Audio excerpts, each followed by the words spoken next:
فلا مضل له ومن يضلل فلا هادي له ونشهد ان لا اله الا الله واشهد ان محمدا عبده ورسوله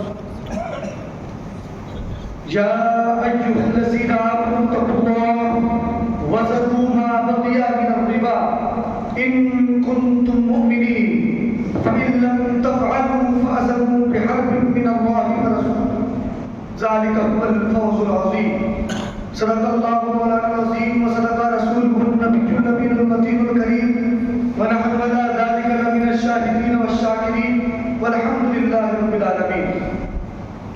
آئیے حضرات، سب سے پہلے ہمارا مل جل کر آقائے نامدار مدینے کے تاجدار احمد مصطفیٰ محمد مصطفیٰ صلی اللہ علیہ وسلم کی بارگاہ میں کس پناہ میں جھوم جھوم کر خود پاک کا حضور اشارہ کریں.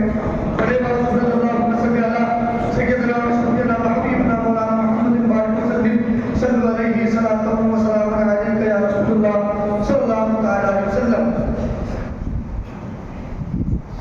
سرور کہوں کی مالک و مولا کہوں تجھے، سرور کہوں کی مالک و مولا کہوں تجھے، باغے خلیل کا گلے زیبا کہوں تجھے. اور لیکن رضا نے ختم سخن اس پہ کر دیا، خالق کا بندہ خلق کا آقا کہوں تجھے، خالق کا بندہ خلق کا آقا کہوں تجھے. محترم سامعین کرام، ابھی بھی میں نے جو آیت کریمہ کی تلاوت کا شرف حاصل کیا. اللہ رب العزت قرآن مجید میں ارشاد فرماتا ہے، یا ایھا الذین آمنوا اتقوا اللہ، اے ایمان والو اللہ سے ڈرو. اگر تم اللہ سے محبت کرتے ہو، اگر تم یہ دعویٰ کرتے ہو کہ ہم اللہ کے مقبول بندے ہیں، تو اللہ کیا کرے؟ یا ایھا الذین آمنوا اتقوا اللہ، اے ایمان والو اللہ سے ڈرو. اور وَذَرُوا مَا بَقِیَ مِنَ الرِّبَا، اور جو کچھ تم سود خوری کر چکے ہو، جو کچھ تم سود خوری کر چکے ہو اس سے باز آ جاؤ، اس کو چھوڑ دو اگر تم مومن ہو. پھر اور مزید ارشاد فرمایا، کیا کہا؟ ان کنتم مومنین، اگر تم مومن ہو، اگر تم ایمان والے ہو، اگر تم کلمہ پڑھنے والے ہو، اگر تم شریعت مصطفیٰ پہ چلنے والے ہو، تو ان سارے خرافاتوں کو چھوڑ دو، آؤ شریعت مصطفیٰ کی طرف آ جاؤ. اگر تم مومن ہو، اگر تب بھی انسان باز نہیں آتا، پھر اللہ نے اور مزید ارشاد فرمایا، کیا کہا؟ کہ فَإِن لَّمْ تَفْعَلُوا فَأَذَنُوا بِحَرْبٍ مِّنَ اللَّهِ وَرَسُولِهِ، کہ جو لوگ اگر ان ساری چیزوں سے باز نہیں آتے، سود خوری سے باز نہیں آتے، سود خوری کو نہیں چھوڑتے، تو وہ اللہ اور اس کے رسول سے جنگ لڑنے کے لیے تیار ہو جائے. اب آپ سوچیں کہ وہ تو خالق کائنات ہے، وہ تو معبود برحق ہے، وہ تو وعلیٰ کل شیء قدیر ہے، جو ہر چیز پر قادر و مطلق ہے. اس کے سامنے ہم اور آپ کھڑے ہو سکتے ہیں؟ نہیں کھڑے ہو سکتے. وہ تو ایک اشارہ کرنے کو ڈھونڈ رہے، اشارہ کرنے کو ضرور ہو جائے. اگر تم مومن ہو تو ان ساری چیزوں سے باز آ جاؤ. اچھا، اللہ رب العزت نے قرآن مجید میں شرک کے بعد اگر کسی چیز کی کثیر تعداد میں اگر مذمت کی ہے تو وہ سود خوری کی مذمت کی. قرآن مقدس میں اکثر مقامات پر اللہ رب العزت نے اپنے نیک بندوں کو تنبیہ کی اور ان کو حکم دیا کہ اگر تم مومن ہو تو اپنے اندر تقوی پرہیزگاری کو لے آؤ، ان سارے خرافات کو چھوڑ دو. اور اللہ کے رسول صلی اللہ علیہ وسلم کی حدیث مبارکہ کی کہ اللہ کے رسول صلی اللہ علیہ وسلم ارشاد فرماتے ہیں کہ سود خوری میں 73 قسم کے گناہ. کتنے قسم کے گناہ ہیں؟ 73 قسم کے گناہ سود خوری کے اندر. اور ان 73 گناہوں میں سے سب سے چھوٹے درجے کا گناہ وہ یہ ہے کہ انسان اپنی ماں کے ساتھ زنا کرتا ہے. اللہ اللہ، آپ اندازہ لگائیں کہ سب سے چھوٹا گناہ ہے اور سب سے بڑا گناہ پھر کیا ہوگا؟ اللہ رب العزت نے ان ساری چیزوں سے، ان خرافات چیزوں سے اللہ نے محفوظ فرمائے، آمین۔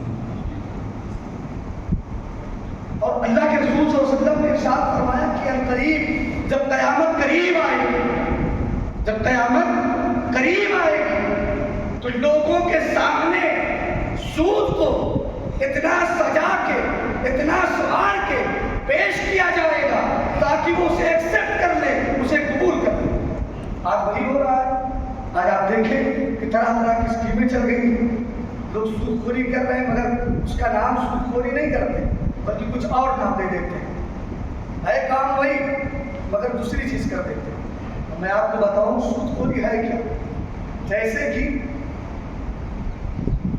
میں نے آپ کو 1 روپے ادھار دیا، مثال کے طور پر میں نے آپ کو 1 روپے ادھار دیا، آپ کو ضرورت تھی، آپ نے مانگا مجھ سے کہ حضرت مجھے ادھار دے دو، تو میں نے آپ کو 1 روپے ادھار دیا، پھر میں آپ سے مطالبہ یہ کروں کہ جب تم مجھے لوٹانا تو 1 روپے نہیں چاہیے بلکہ 1.5 روپے چاہیے یا 2 روپے چاہیے۔ جیسے ہم نے رقم کو بڑھایا ویسے ہی وہ سود خوری میں کر جاتا ہے۔ ایسے ہی ہم دنیا کی بہت ساری چیزوں میں لے لیں، بہت ساری اشیاء ہیں۔ اگر ہم گیہوں کسی کو دے رہے ہیں، چاول کسی کو دے رہے ہیں، اس کے عوض میں اگر ہم 1 بوری دے رہے ہیں، 2 بوری لے رہے ہیں یا 1.5 بوری لے رہے ہیں تو یہ ساری چیزیں سود خوری میں کہلاتی ہیں۔ تو میرے دوستوں، میرے عزیزوں، ان ساری چیزوں سے بچیں، اس لیے کہ اگر آپ نہیں بچ رہے ہیں تو آپ سوچیں کہ فَإِن لَمْ تَفْعَلُوا فَأَذَنُوا بِحَرْبٍ مِّنَ اللَّهِ وَرَسُولِهِ، آپ اللہ اور اس کے رسول سے جنگ لڑنے کے لیے تیار ہو جائیں۔ یا آپ سوچ لیں اب آپ کو یہ اختیار ہے، اب آپ کو یہ چننا ہے کہ اب آپ کون سے راستے پہ چلنا چاہتے ہیں۔ آپ تقویٰ اور پرہیزگاری کے راستے کو چنتے ہیں کہ آپ سود خوری کے راستے کو چنتے ہیں۔ اب یہ آپ کو ڈیسائیڈ کرنا ہے، اب آپ کو چننا ہے کہ آپ کون سے راستے پہ چلنا چاہتے ہیں۔ آپ اللہ کے مقبول بندے بننا چاہتے ہیں نا، تو ان ساری چیزوں کو، ان ساری چیزوں سے آپ باہر۔ آپ دیکھیں کہ حبیب اجمی ہے، وہ حبیب اجمی جنہوں نے پوری زندگی کا اکثر لمحات ان کا جو گزرا وہ سود خوری میں گزرا، حبیب اجمی کا، اور بہت بڑے سود خوری کی بہت بڑا ایک کاروبار تھا، حبیب اجمی کا بہت بڑا کاروبار تھا کہ لوگ جب کہیں سود نہ ملتا تو حبیب اجمی کے پاس آتے اور ان سے کہتے کہ مجھے کچھ پیسے دے دو، تو حبیب اجمی ان سے مطالبہ کرتے کہ تم 10 لے جاؤ، جب لوٹانا تو 15 لوٹا دینا، 20 لوٹا دینا۔ جیسا انسان ہوتا تھا ویسے ہی وہ رقم طے کیا کرتے تھے حبیب اجمی۔ مگر وہی حبیب اجمی ہے کہ حبیب اجمی جب آپ اپنے گھر سے نکلے تو بچے کھیل رہے تھے، چھوٹے بچے کھیل رہے تھے، ان بچوں کی نظر جب حبیب اجمی پہ پڑی، جب حبیب اجمی کو جب انہوں نے دیکھا تو ایک بچہ بول اٹھا کہ جلدی سے چلو، یہاں سے بھاگ جاؤ، اس لیے کہ حبیب اجمی جا رہے ہیں، اگر ان کے قدموں کی دھول اگر کسی میں لگ جائے گی، چھو جائے گی، تو اللہ اسے بھی گناہوں میں ملوث کر دے گا، اللہ اسے بھی گناہوں میں ملوث کر دے گا، اللہ اسے بھی گناہوں میں ڈال دے گا۔ اسی طرح جملہ سنا حبیب اجمی کی تو زندگی بدل گئی۔ بعض اوقات ہوتا ہے نا کہ کسی کا ایک جملہ بھی ہمارے دل پہ لگ جاتا ہے اور ہماری دل کی دنیا بدل جاتی ہے نا۔ تو ایسے ہی حبیب اجمی کو ان بچوں نے جو ایک جملہ بولا، وہ جملہ جا کر کے دل پہ لگا۔ حبیب اجمی گھر گئے، گھر جانے کے بعد جتنا بھی آپ کا سود خوری کا کاروبار تھا اس کو بند کر دیا، اس میں آگ لگا دی، اور اس کے بعد حبیب اجمی اپنے گھر سے دور ہو کر کے کنارہ کشی اختیار کرتے ہیں۔ کنارہ جب کشی اختیار کیا تو تو آپ نے مسلح کو آباد کیا، آپ نے مسلح کو آباد کیا، اور اپنے سروں کو اس رب کائنات کی بارگاہ میں جھکایا اور ندامت کے آنسو بہائے، گر گرا کے روئے، توبہ استغفار کیا، تو اللہ رب العزت نے حبیب اجمی کی تمام گناہوں کو معاف کر دیا۔ پھر وہی حبیب اجمی کہ جب آپ کا گزر ہوا، آپ نکلے، بچے کھیل رہے تھے، تو ان میں سے ایک بچے نے جب دیکھا حبیب اجمی کو، تو ایک بچہ بول اٹھا کہ جلدی سے چلو، حبیب اجمی آ رہے ہیں، جلدی سے بھاگو، حبیب اجمی آ رہے ہیں۔ اگر ان کے قدموں کی دھول اگر کسی کے کپڑے میں ٹچ ہو گئی، مس ہو گئی، تو اللہ ان کے قدموں کی دھول کے صدقے سے ان کی تمام گناہوں کو معاف فرما دے گا۔ تو یہ مرتبہ، یہ مقام، یہ رتبہ، یہ بلندی کہاں سے ملی؟ یہ ساری چیزیں تقویٰ و پرہیزگاری سے اور اللہ رب العزت کی بارگاہ میں ندامت کے آنسو بہانے سے۔ اللہ رب العزت وہ ہے جو یہ کہتا ہے کہ بندوں سے کہ میرا بندہ کتنا بھی گناہ کر لے، بندہ مومن آسمان سے لے کر پورے زمین تک، مشرق سے لے کر کے مغرب تک، شمال سے لے کر کے جنوب تک، اگر وہ گناہ کرتا چلا جائے اور حتیٰ کہ وہ گناہ میں پورا بھر جائے، کہیں بھی گنجائش نہ ہو، اگر بندہ مومن اس کے بعد بھی اگر وہ میری بارگاہ میں سجدہ کر لیتا ہے، توبہ استغفار کر لیتا ہے، تو میں اس کی تمام گناہوں کو معاف کر دوں گا۔ جو 70 ماہوں سے زیادہ بندوں سے محبت کرتا ہے، وہ تو چاہتا ہے۔ میرے دوستو، آج ہم اور آپ بہت ہی خوش نصیب ہیں کہ آج ہم اور آپ جانشین حضور محدث اعظم ہند، وجانشین حضور امیر الاولیاء، وجانشین حضور بابا قوم و ملت مصطفی ہند کی ابتدا میں ہم لوگ جمعہ کی نماز ادا کریں۔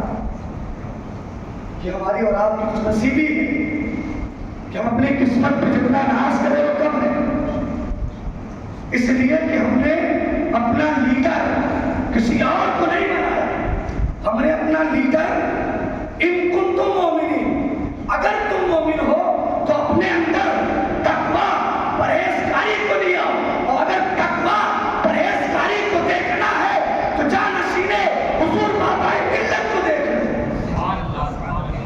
جب آپ حضور فاضل بغداد کو دیکھتے ہیں تو آپ حضور بابا قوم ملت کی روحانیت آپ کو یاد آ جاتی ہے۔ تو ہم اور آپ بہت ہی خوش نصیب ہیں کہ ہمیں اور آپ کو یہ موقع کے لمحہ میسر ہوا، اور اللہ رب العزت کی بارگاہ میں دعا کروں کہ مولا تعالیٰ میرے بولنے میں ہمدرد صاحب جو کچھ بھی غلطیاں خامی ہوئی میرا معاف فرمائے۔